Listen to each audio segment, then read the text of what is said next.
Rabbi Elchanan Adler is a Rosh Yeshiva at Yeshiva University. I learned with Rabbi Adler for 2 semesters, an entire year at Yeshiva University. And Rabbi Adler is a massive, massive rabbi. He's one of the biggest rabbis we'll have the pleasure of hearing from, and it's very exciting that he'll learn with us this evening. Rabbi Adler will speak for a few minutes, and then after Rabbi Adler, everyone stick around. We're going to have a game prepared by Yachad LA, Yachad Los Angeles. So without further ado, if you have your Siddurim, open it up. Rabbi Adler will begin, and when he begins to talk about the tefillah, if you don't actually have the Siddur, don't worry, we'll put it on the screen. Without further ado, Rabbi Adler, please.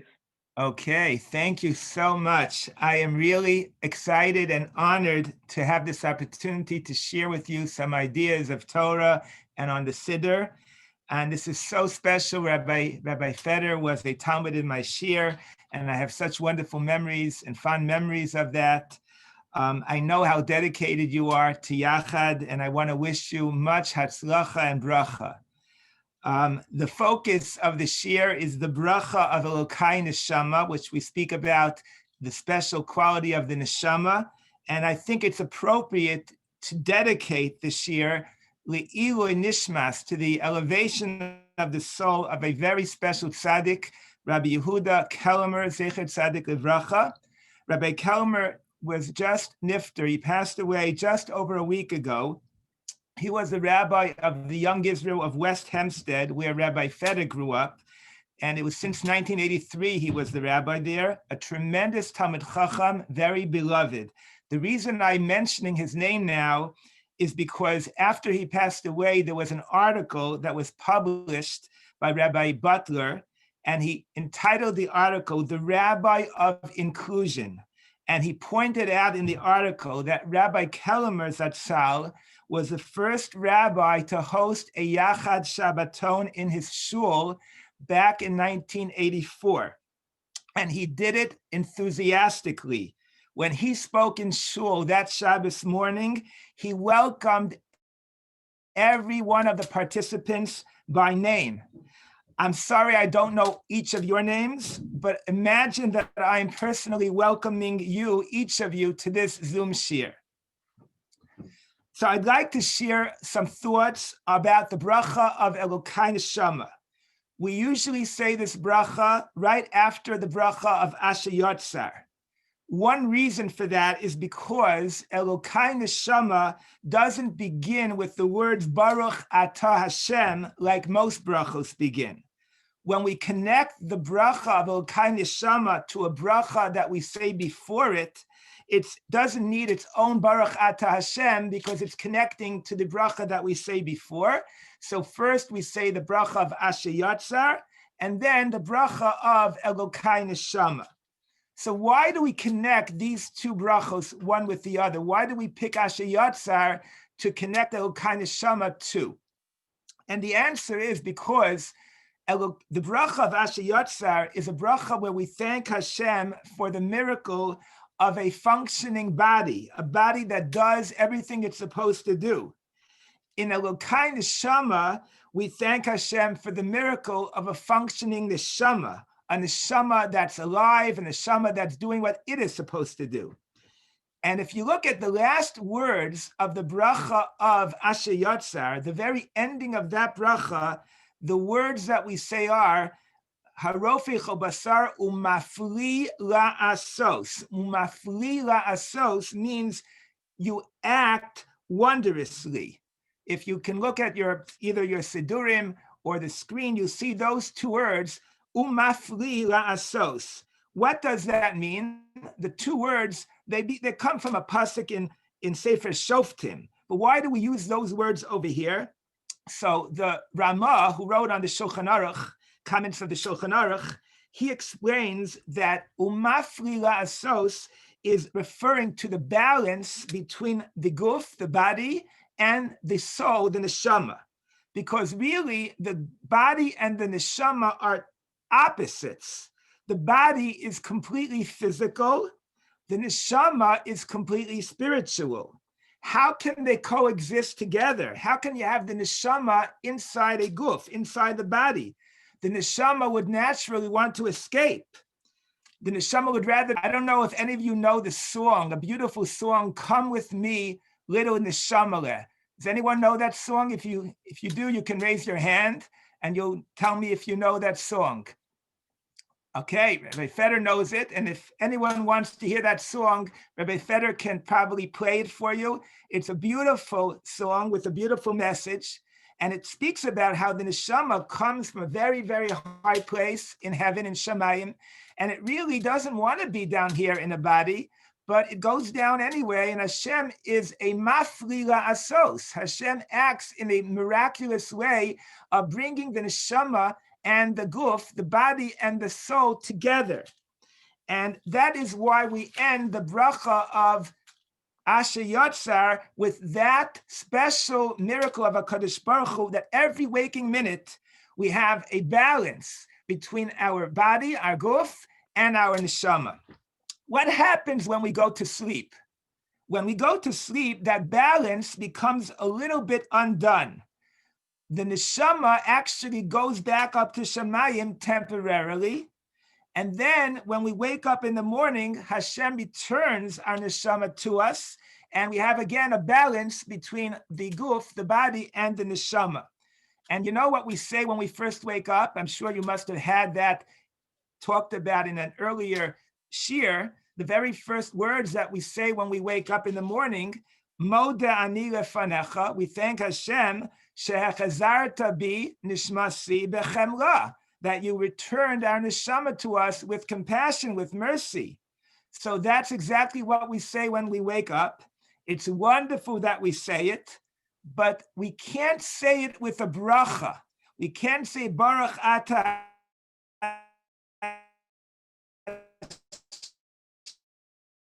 Hashem when we first say those words, because our hands are not our hands.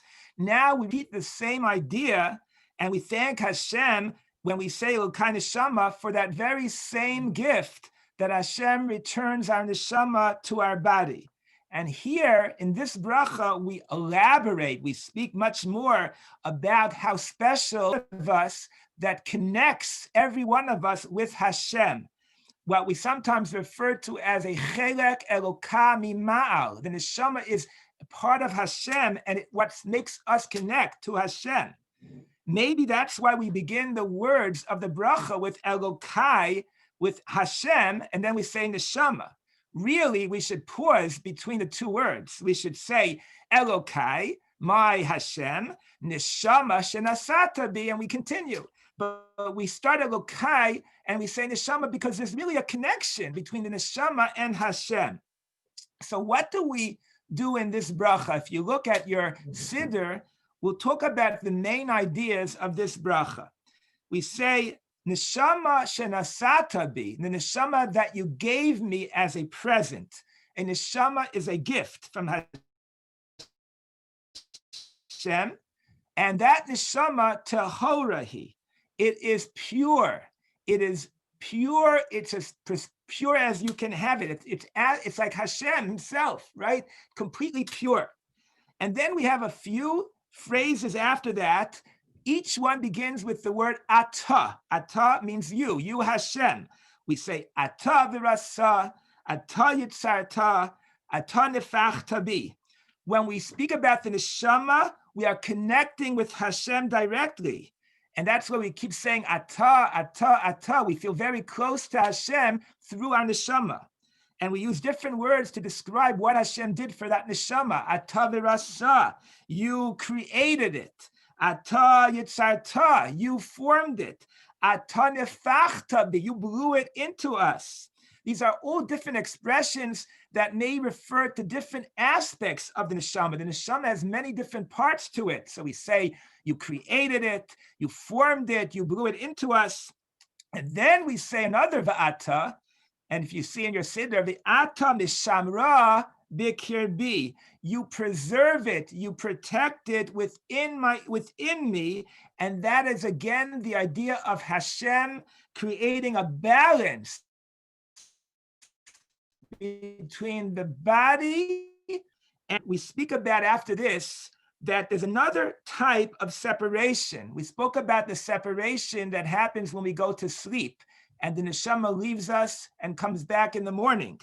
Now we speak about another separation that happens when a person dies, a person leaves the world, and again, the neshama separates from the body, from the guf. So we say, the ata asid litla mimeni. When we leave the world, Hashem, you will take that neshama away out of the guf. But then, just as when we wake up, Hashem returns our neshama to us, so when we have tchias hamesim, there'll be a time that once again, the neshama will come back with our guf, with our body, and become reunited. And that's what we say, that the ata asid litra mimeni ulachazira bi, and to return it to us, la'asid lavo, at the time of tchias hamesim. And we end the bracha, and we say, Baruch ata Hashem hamachzir neshamos lifgarim mesim, the one who restores neshamos to lifeless bodies. And that refers to both of these ways that the neshama reconnects with the guf. What happens every morning, as we said, when the neshama comes back to our bodies, and what will happen la'asid lavo at the time of tchias hamesim, when again the neshama will come back to our bodies at that time. I want to end with a very beautiful story about the Chavetz Chaim. How many of you have heard of the Chavetz Chaim, the great tzaddik, the Chavetz Chaim? I'm sure many of you, yes. So he once told very close friends and relatives about a certain secret, an important secret that he wanted to share with them. But he said, in order to hear the secret, you have to come to me in the middle of the night, and I'll tell you this incredible secret. Everyone thought, what could be the secret that Chavetz Chaim wants to tell us? Maybe he'll tell us when Mashiach is coming. Everyone made sure to come in the middle of the night to hear the secret of the Chavetz Chaim. So then the Chavetz Chaim began slowly to say the words of this bracha, of Elokei Neshoma. And he started saying these words, Ata verasa, Ata Yatzar, Ata nefachta bi. Now, you notice each one of those words, berasa, yitzarta, nefachta, ends with a hey. And we call this a mapikei. It's a hey that you emphasize. You created it. You formed it. You blew it into us. The ata mishamra bekirbi. You preserve it, referring to that same neshama. And then the Chavetz Chaim continued. The ata asid litla mimeni, you'll take it away, and then ulachazira bi, ulachzira, and to return it, that same neshama that you took away, you're returning that same neshama at the time of tchias hamesim, when they reunite. So the Chavetz Chaim said to all his relatives and friends, you see, the neshama that we get back at tchias hamesim, when we reunite the body and the soul, it's the same neshama that we had that left us. It's coming back to us, that same neshama. Whatever the level of the neshama, when it departed, when it left, that's what gets returned to us at tchias hamesim. Always remember this message, said the Chavetz Chaim. The closer you become to Hashem here in this world, the more pure, the more you make of that neshama, the more of that connection with Hashem that you have now, that's how close you feel to Hashem when the neshama comes back to us at tchias hamesim. All of you friends, many of you have physical challenges, but I know that you all have heilige neshamos. You have very holy neshamos, and I am in awe of that. You give me, and you give so many others, tremendous chizuk and inspiration. I want to give a bracha to you, to all of you, to me, to all of us, that we should always appreciate the gift of having a neshama. We should always use that neshama that we have to connect with Hashem now and forever. And you should know that when you daven, even if you don't know the meaning of every word, it is so special and precious to Hashem. Thank you all so much for listening, and have a wonderful evening.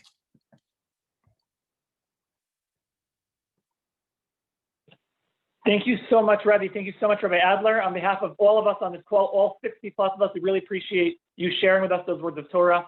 Thank you, thank you, thank you. We are now going